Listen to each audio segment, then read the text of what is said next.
Putol ata yung video, boss. Sobrang daming nag-comment ng ganito sa content natin kahapon. At abangan nyo sa dulo ng video na to.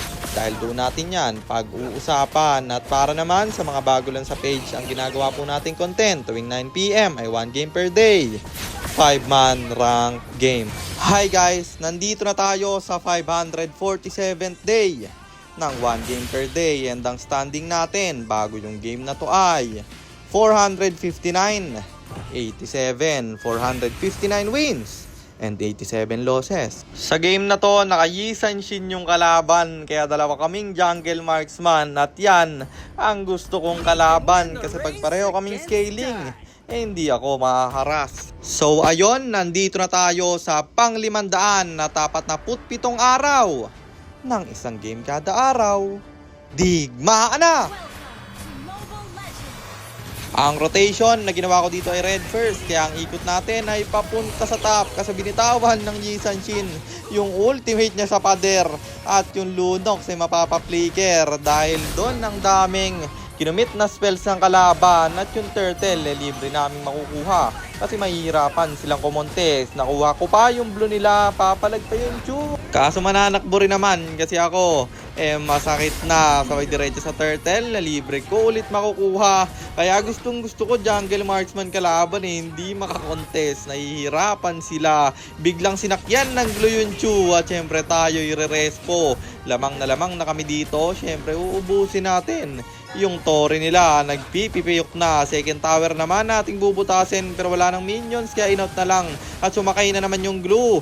Tayo i-respo. Ang sarap pag may glue kampi, no? Bibigyan mo lang kung saan siya sasakay. Sabay diretso sa gitna na itatower lock ko. Kasi may TikTok na gagawin yung Chu. Kaso mali yung sipa niya. At siya pa yung napasama. Flicker ng Lunox si Kokomit. At nag-out na lang tayo. Sabay diretso sa baba kasi nagsisegue yung Chu. May sipang bibitawan pero wala pa rin siyang magagawa man. Killing spree na tayo dito. Bubutasin ko inhibitor sa baba. Gustong bumawi ng Chu, siya ide-depensa. Makiklear niya yung minions, kaya dumiretso na lang ako sa Lord. Libre namin tong nakuha. Pwede nang irekta sa gitna. Badang aming uunahin at siya'y pulahan men. Kaso lang may sipang gagawin yung Chu. Ang ganda ng TikTok niya dito. Siguro yun yung pinaka-inaantay niyang sitwasyon no? Kaso yung score 17-2 tatapusin ng kampe ko. Kaya natapos ang laban at panalo na naman tayo. And ang standing na natin ay 460, 87, 460 wins and 87 losses. At sa mga hindi po nakakaalam, Mythical Honor 26 stars na tayo.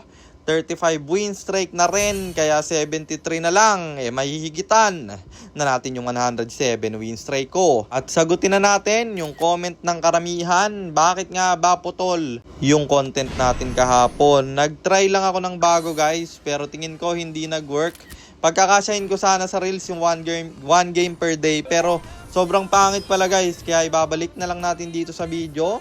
At kahit konti yung views, tutuloy-tuloy natin to hanggat nandyan kayo at sinusuportahan ako. Kaya maraming salamat guys sa patuloy na sumusuporta.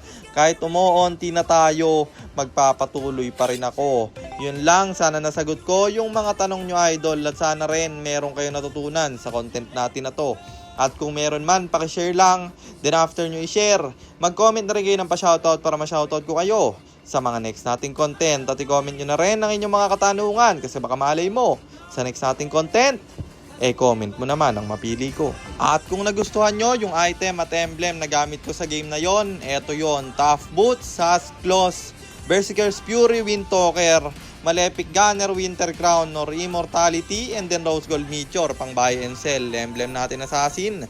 Talent natin is Swift, Seasoned Hunter, plus Quantum Charge, at syempre Retribution, kasi jungle tayo doon. At para naman sa mga gustong magpapilot ng ML account, mag-PM lang kayo, nagre-reply ako. At syempre, may bayad yon. Kahit hanggang anong rank, pwede nyo ipapilot, kahit anong hero. Pwede nyo ipaspam basta may additional payment pag magpapaspam kayo ng hero. At yun lang guys, sana nag-enjoy kayo sa content natin na to. At shoutout sa iyo DJ Gamer, kay Ray Mart, kay Kaneki Ken Official YT at kay Jack De Show. Maraming salamat sa inyong suporta. Ingat kayo palagi. God bless. Paalam!